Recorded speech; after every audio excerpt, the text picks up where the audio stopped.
Guys, today we are going to study about the scan chains, and the purpose of going in for the scan chains is that once we have the IC ready which has been manufactured, it may have hundreds, thousands or hundred thousands or higher number of elements in it. Elements means it can have simple gates, it can have flip-flops, it can have memory elements or some other combinatorial or sequential elements in it. How do we ensure that all these, maybe millions or more of these elements, are all working in a proper manner?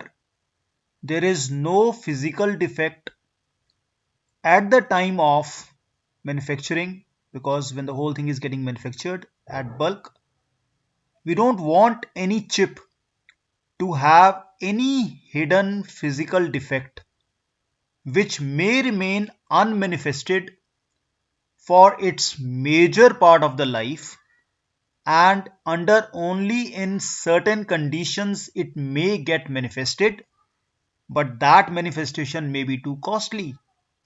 It may happen at the launch of a rocket, it may happen at the control of a nuclear power plant, it may happen when everything is working okay, the satellite is launched, and when the solar panels are to be opened, some chip failure which was already there, it comes into play and it has gone undetected. We don't want these kind of unpleasant surprises for any of the situation which may happen, even if it's going to happen right now in my laptop while I am delivering lecture to you.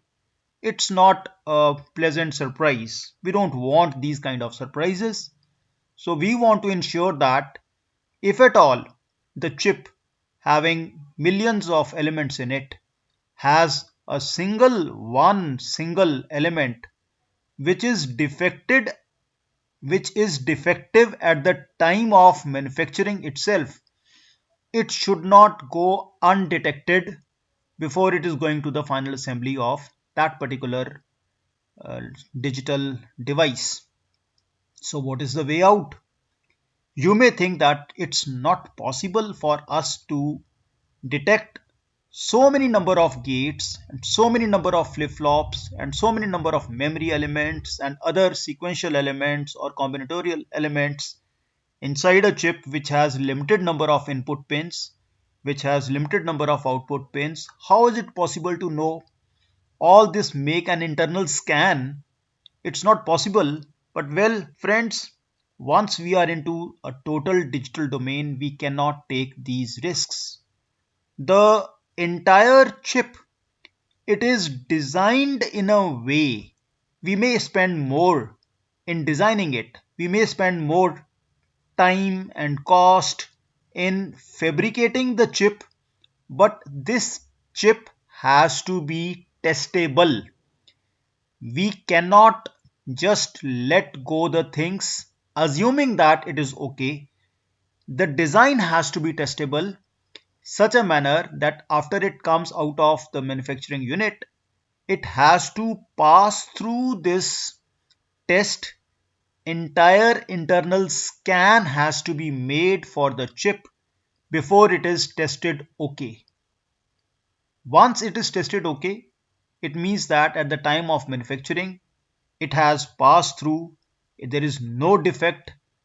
Then it is very rare that during operation it will develop any defect, because if at all there is a defect, then the most probable time for defect to creep in a chip is at the time of manufacturing. Once it is manufactured, once it is tested okay, thereafter it all goes well.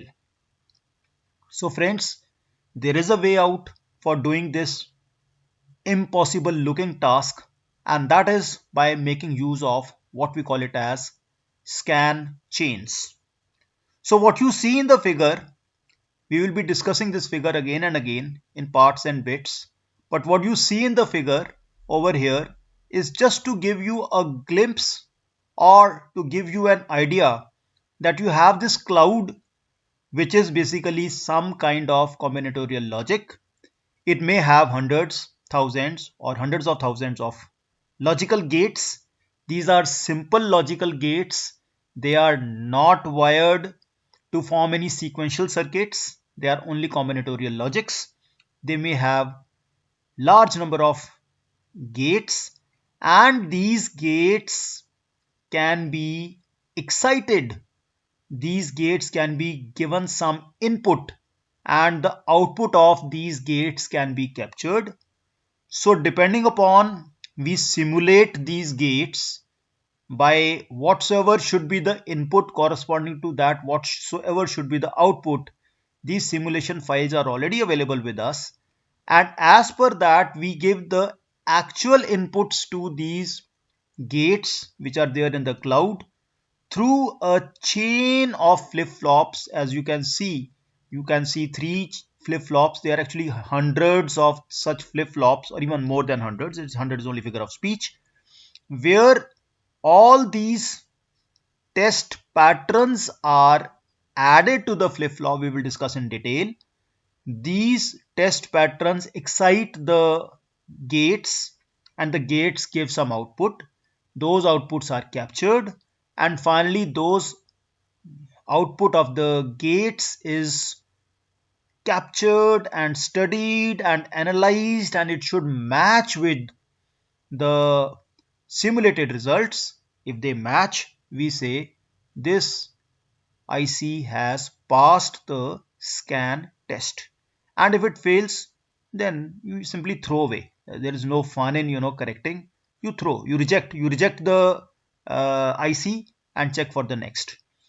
So even if we reject, say 5%, 10%, or even 30% of the ICs in this process, it's much safer than to be sorry at the later stage. Why I say 10% or 20%, that is not the amount of defect. But many times it so happens that while we perform the scan chain test, the amount of heat generated can be high that it may actually damage the chip. That also happens. We have to take into account that some of the loss, some of the damage can take place at the time of testing itself. But it's better that the IC goes kaput at the time of testing rather than it failing at some, or its failure getting detected at some later stage. So we will discuss all these things in the coming slides. So now you have some idea what is the meaning of scan chain, why do we go in for scan chain, and what is the objective, what is the purpose. We want to be very safe, because once the chip is there in a digital system, we don't want the digital system to fail on account of some physical defect which was there in the IC at the time of manufacturing. We don't want that to happen, and that is the reason we check this IC very thoroughly and grade it as passed OK before it goes into the critical system. So friends, now whatsoever I have told you, I will be probably reading it more or less verbatim for your repetition and revision, that the scan chain is a technique which is used in design for testing. The chip is designed in a way that it has these scan chains built in the chip so that it can be tested for before it is dispatched from the manufacturing site. Once again, the objective is to make testing easier by providing a simple way to set and observe every flip-flop in an IC. I repeat, every flip-flop in an IC. Not only flip-flop, many more components other than flip-flops, many more sequential elements like memory elements, etc. can also be checked. But at least the flip-flops, if you have 100 flip-flops, all these flip-flops will be checked. How we do it, I will discuss in a moment. So the basic structure of scan includes the following set of signals, which I'll be discussing with you in the next slide, in order to control and observe the scan mechanism. So first, we have scan in and scan out. This scan in and scan out, they define the input and output of the scan chain. So we have a full scan mode, and in a full scan mode, we have all the inputs. They are connected in a chain. We have only one chain, and the scan out is the output coming from this chain. It means that in case we have, let us say, 100,000 flip-flops, so all these 100,000 flip-flops are connected in one chain. They are not connected actually at the time of manufacturing. It's a programmable chip kind of thing, where when it is to be scanned, they get connected. Only at the time of testing they get connected. Otherwise, they go in as per their normal design. But to test them, what we do is that for the scanning purpose, all these flip-flops are connected in one long chain. So something goes in the chain and something comes out of the chain. And then that the input and output are compared. If everything is okay, it means all these flip-flops are working in a proper manner.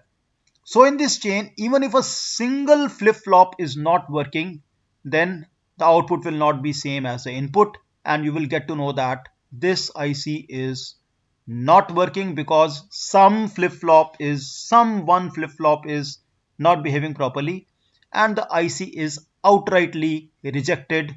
We don't want any surprises, as I said earlier. Now we have a scan enable pin, and a special signal is added to the design, and this signal is asserted. Every flip flop in the design is connected into a long shift register. It's a long, as I said, it's having 100,000 flip flops. So all these will form a long chain of register or a long shift register. So we keep on adding some sequence at one end, and after some clocks, say 100,000 clocks, the same sequence should come out as the sequence was fed in. And if the input is equal to output, or you can say if the output is equal to the input, then all is well. Otherwise, we simply reject that entire thing and say it's failed. So the clock signal, which is used for controlling all flip-flops in the chain, during the shift phase, you have a shift phase and then we have a capture phase. Now we will talk of this capture phase when along with the flip-flops we want to check something more than flip-flops, because any IC, it doesn't have only flip-flops. It will have some other gates also. It will have some other memory elements also. If it is having memory elements, we say it has some sequential elements. And if you don't have any sequential elements, if you don't have any memory elements, then you will be having only combinatorial circuits. So we want to check the flip-flops which are converted into a long chain. But along with that, we also want to check the other parts of the chip. So they are also connected to the chain as it was shown in the first figure. I'll show those figures again.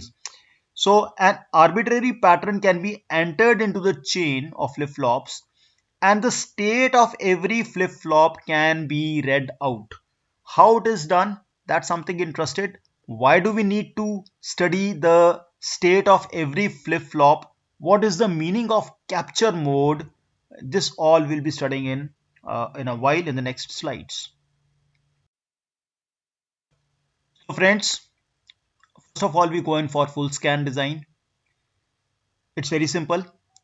You go in for some ATPG. ATPG stands for Automatic Test Pattern Generation. It is simple because you have everything is connected to everything in a form of chain. So as such, no sequential pattern generation is required. And the combinatorial tests, which are much easier to generate, they will be sufficient. No sequential pattern is required. For example, what do you mean by sequential pattern? Suppose you have an AND gate. So if you give 0 0, output should be 0. If you get 0 1, output should be 0. The table is known to you. It doesn't depend upon the previous state. It doesn't depend. It's a simple AND gate. Only at 1 1 input, the output will be 1. So it doesn't depend upon what was the last state. But if you have a memory element, then you require last state also. And in case you have some last state, you have to have a sequence to check that last state. So in case of combinatorial test, no sequence is required. So that's why it is much easier to check any simple gate in the combinatorial form. So if you have a combinatorial test, so this full scan chain can be easily applied, as you can see over here in a combinatorial logic over here. So what is done, I will actually explain step by step from this diagram. First of all, you have an assert scan mode and you set up the desired inputs. This is very important, that how do we go in for assert scan mode and how do we go in for setting the desired inputs. So what we do over here, as you can see, that this red line is for the clock signal, this blue line is for the scan signal or the scan chain, and the black one is in the functional path.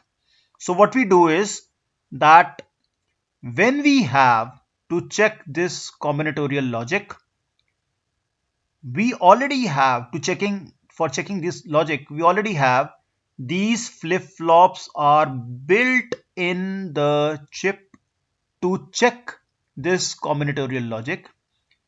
So what we do is that we go in for setting the flip-flops to inject or to excite a certain pattern inside the combinatorial logic. We will give some input to the combinatorial logic.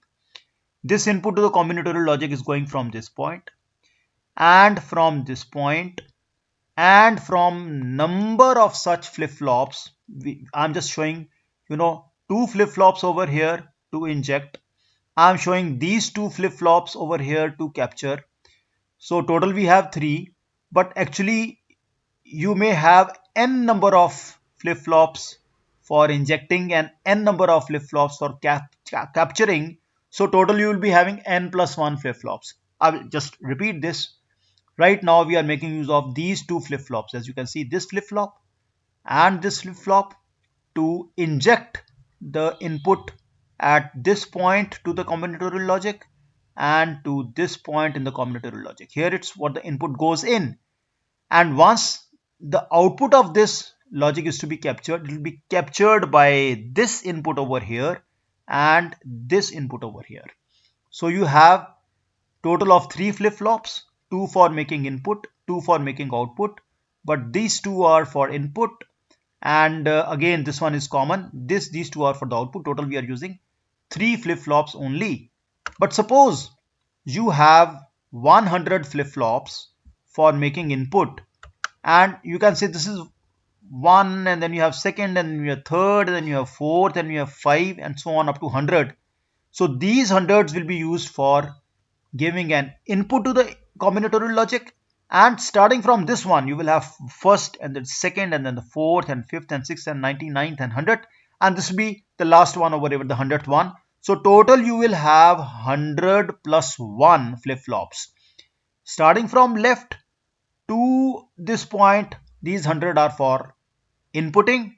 Starting from this flip-flop to 100th point over here, you will have total of 101 flip-flops. These will be used. As such, instead of saying 100, I have said n flip-flops. Now, what is to be done? Once you go in for assert scan mode, it means that these are the mux. This mux is given 1. This mux is also given 1. This mux is also given 1. It means that whatsoever is the input which is over here, at the first click of the clock, this input will come here. At the second click of the clock, this input will move and it will come over here. At third in click of the clock, this input will come from here and come to this point.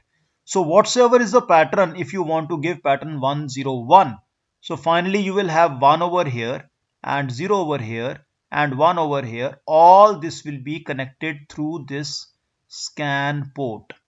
Now, once you have all this connected to the scan port, it means this one has already gone in the combinatorial logic. This 0 has already gone in to this combinatorial logic. Corresponding to this one and corresponding to this 0 and corresponding to so many different other flip-flops which are there, this combinatorial logic is already excited, and the output, intermediate output from this combinatorial logic is already here at this point D.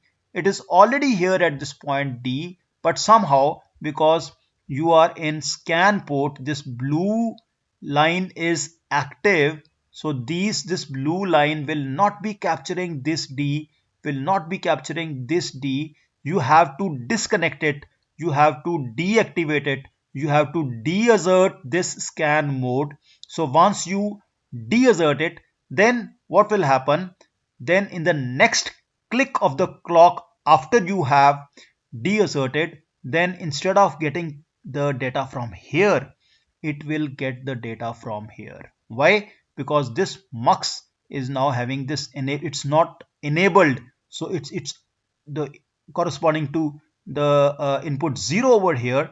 The upper channel will be selected, and therefore it's going to capture the output of the combinatorial logic from here. It is going to capture the output of this combinatorial logic over here. So whatsoever is the output is available over here. Whatsoever is the output is available over here. Now at next stage we want to check this captured output needs to be given to the output, to the scan output port. So once it is captured, then again once again we go from functional data to the scan port. Again the blue line is activated, and at first click of the clock this captured output will come over here, and this captured will be available over here. At the next click of the clock, this captured input will go over there. It means that whatsoever was here will come here at the first clock. Whatsoever was here will come over here in the second clock. So once we are able to get this scan, we will get to know what was the output here and what was the output here, corresponding to what was the input here and what was the input here. So we can compare the inputs and the outputs. We already know, we have a simulation, we have the circuit that corresponding to the inputs, what should be the output. So we have fed that input from the scan input, and we have captured the output to the scan output, and we will compare this. If it is as per the simulation, the chip has passed. If it has failed, simply throw away that chip. Don't bother, don't take any risk, throw away the chip. The chip is rejected. So this is step number 1. We have gone in for to assert the scan mode to set up the desired inputs once again, and number 2, we deassert the scan mode and apply one clock. The moment you apply one clock, whatsoever was the input available to the combinatorial logic, whatsoever was the output which was available corresponding to that input, that output is captured by D. As you can see, the input has gone through Q, as you can see in the figure, and the output is been captured by D. And this captured D is now again disconnected from the combinatorial logic.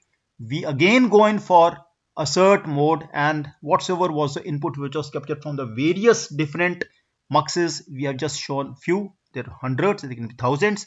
They captured, and step by step, clock by clock, they get out from, or you can say they go to the scan output port.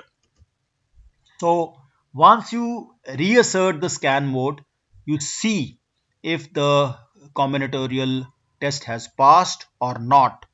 If it has passed, congratulations. If it has failed, throw it in the dustbin.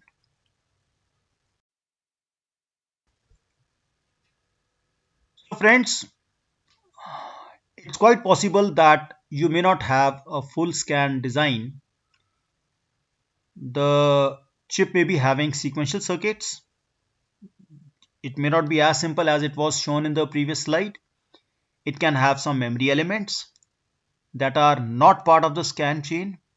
So in that case, instead of having a one simple test pattern, we require a sequential test pattern generation. We want a sequential pattern generation which is required.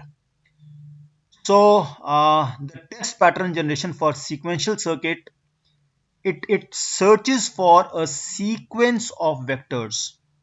What are the vectors which are required for a particular element, for a memory, for example, to detect a particular fault through the space of all possible vector sequences. So we go in for a sequence which is going to cover the possibility of all sequence vectors. So you have some simple stuck at faults. Stuck at fault means you have some element, like you have a flip-flop that may be stuck at 0. You may have a gate that may be stuck at 0. Right? Stuck at fault means that whatsoever is the input, the output will always be 0. It is stuck at 0. Similarly, you have stuck at one fault. Stuck at one fault means whatsoever may be the input, whatsoever may be the clocks, the output will always be 1. So it is stuck at one fault.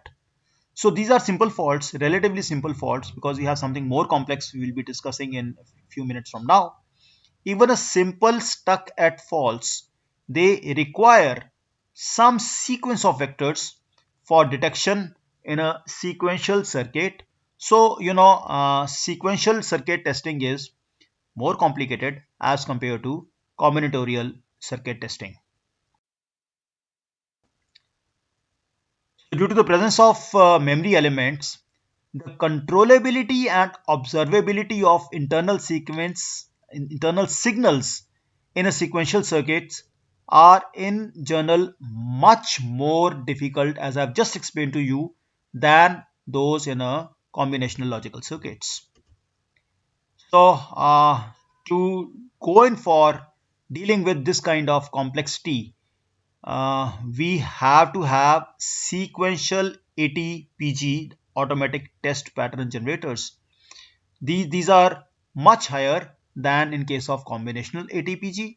In combinational ATPG, everything can be done in one go, but in sequential ATPG, you have to have a long scan chain of a very complex, combinations. It has to go in and come out, and as per the simulation, it has to match. It requires good amount of time, and it cannot be done manually. You have softwares to generate ATPGs, and you have softwares to test ATPGs, and your softwares to verify the working of this, and so on. You require a lot of automation in this entire case, and we can have a full-fledged 3.5 credit or 4.5 credit course on testability design, which at one stage I used to teach, but not anymore at this stage right now. So what are the factors?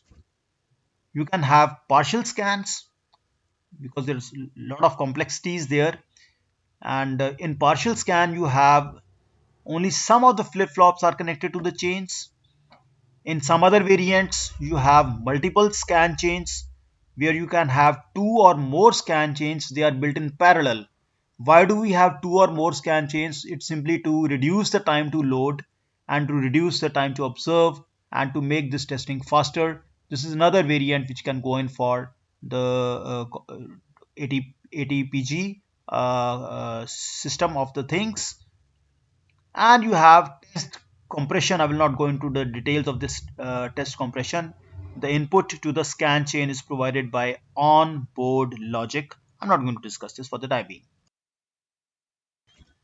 So friends, let's once again have an overview of whatsoever we have learned over here. So scan is a design technique that is used in IC manufacturing to increase the overall testability of a circuit. Because this circuit is internal, and we want the whole IC to be made in such a manner that is testable after it has been manufactured. If at all there is any internal fault, we should be able to test it. So the scan tests are generated by ATPG tools. Once again, for your revision, ATPG stands for Automatic Test Pattern Generation. Unlike the functional tests that check chip functionality, test scans cover, apart from the functionality, they cover stuck at faults that may be caused by the manufacturing problems.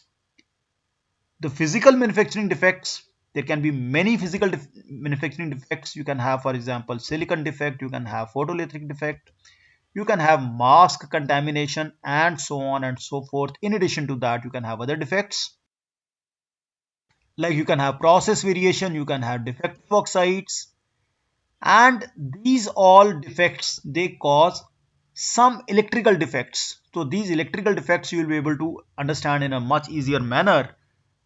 They can be shorts, you can have bridging faults, they can be opens. So some circuit is short circuited, some circuit gets opened at some point, some transistor is stuck on the open, and you can have some changes in the threshold value of the voltages which are applied, so that values of threshold at which it was supposed to turn on or turn off, they are changed, and in their turn they cause logical effects. So ultimately you have a physical defect leading to electrical defect leading to the logical defects, such as I've already described. You have logically any element stuck at 1, or it may be stuck at 0. Apart from that, you can have a resultant slower transition, because the output is changing from 0 to 1. It is not stuck at 0, it is changing to 0 to 1, but it's taking more time, and it's not required, because before the next clock comes, it has to be in the final stage. If it is not happening, it can lead to a number of issues. So lower transition can be one of the causes of the logical defects on account of the electrical defects, on account of the physical defects. You can have AND bridging or bridging. Two elements are getting bridged in the AND form. The output is coming not as the output but as the AND of the output, or of the output of two elements. This is called AND bridging and OR bridging.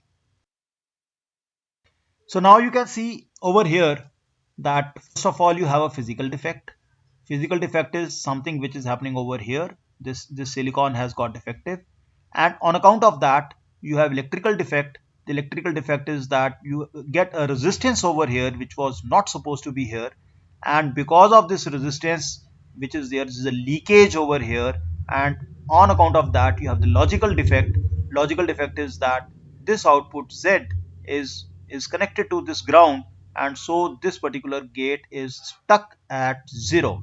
A is always ANDed with stuck at 0. So this is what we see over here, that the physical defect leads to electrical defect, and the electrical defect leads to logical defect. That is how the things go. So this is an example of stuck at 0, or you can call it as stuck at false. So now you see that the contamination on the wafer, this contamination of the wafer was a physical defect. That is causing a resistive short of the circuit, which is the electrical defect. That is resulting at stuck at 0 failure of the gate. That is the logical defect. That is how the error has propagated from physical form to electrical form to logical form. So friends, this you can see is a simple flip-flop, a D flip-flop. This D flip-flop has been added to this is a mux, as you can see, and this mux is having scan enable. It has a scan input, and then you have a functional input at D. Whatsoever is input available at D, I repeat, whatsoever is input available at D, that is available at D over here, and that at the next edge of the clock it is going to come out to the Q, provided this scan is not enabled. The moment this scan is enabled, then because of this mux over here, this output over here will not be connected to this D, but it will rather be connected to SI. It will rather be connected to SI. It means that whatsoever is the input over here, that will be available at this point D on account of the scan enable over here, and at the next edge of the clock, or you can say net click of the clock as I normally call it. So this input will come over here. So this input ultimately goes to the output if scan is enabled, and this input will go to the output if this scan is not enabled. So this is what we have been studying so far, and that is what is being elaborated here once again for your ease of understanding. So this is how the scan works. So as I have repeatedly, I'm telling you that all flip-flops in the design are replaced with the scan type flip-flops. Means whatsoever are the flip-flops available, they are converted into one chain, one big chain, or large number of chains. They get converted into scan flip-flops. It makes all flip-flops in the design controllable and observable by chaining them together and shifting the test data in and out. It's very simple. Whatsoever is the data which goes in, the same pattern should come out. It means all the flip-flops are working. They're connected in one chain. This is the very simplest form of checking the flip-flops. Now, once the flip-flops are connected, once the flip-flops are checked, we will make use of this kind of flip-flop chain or the scan chain to check the rest of the IC. Rest of the IC can be combinatorial, or rest of the IC can be some having a sequential element as memories and so on and so forth. This is what we have already discussed. So scan type FF means flip-flop. It contains a mux to select either a normal mode, data D as I've already explained, or it can be connected to scan data SI. And SE, scan enable, is the control input. The first step is to put a circuit in the scan mode by activating SE. The whole chip is divided into parts. These can be scan chains. It can be one simple long scan chain, or depending upon the variants, as we have discussed again, two parallel chains and so on and so forth. It can be divided, it can be programmed, it can be connected in such a manner once it's going for the testing mode over there. So the serial data is applied to the input of every chain, and that is getting shifted between the flip-flops. Ultimately, it gets out from the output of the scan port. That is how we check all these flip-flops. So every scan chain output is tested for the proper data coming out. We keep a eye. It means we know what is the input going on, we see what is the output coming on, and the output coming on out from the scan output port, it has to be in accordance with the scan chain input going in the scan input port. In accordance with, in case of a simple long chain, it should be exactly equal to whatever goes in, exactly the same thing should come out. But normally it's not the case. Once we have checked for the scan of the scan chain as such, we check rest of the part of the IC also, as discussed earlier, using these scan chains. So this is the combinational logic. As you can see, once again, you see you have all these flip-flops.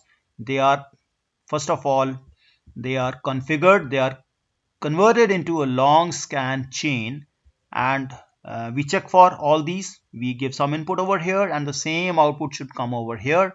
But along with that, apart from that, see, as we have told you earlier, that we set in some pattern. So let us say we give 1 over here, we give 0 over here, we give 1 over here. So this 101 goes to the combination logic. Output of this is captured by this point, output of this is captured by this point, and output of this is captured by this point. So once it goes out from the capturing mode, it goes again to the scan mode, and this one, whatsoever is the output, I don't know it's one or whatsoever, depending upon the combination logic, output from this and output from this and output from this. It is by your 3 clocks, these things they come out at what by the 3 clocks over here. So these are captured from here, and depending upon whatsoever is the combination logic, what should have been the output is compared with what is the output, and if these two are equal, the IC is tested okay, otherwise bye bye, throw it.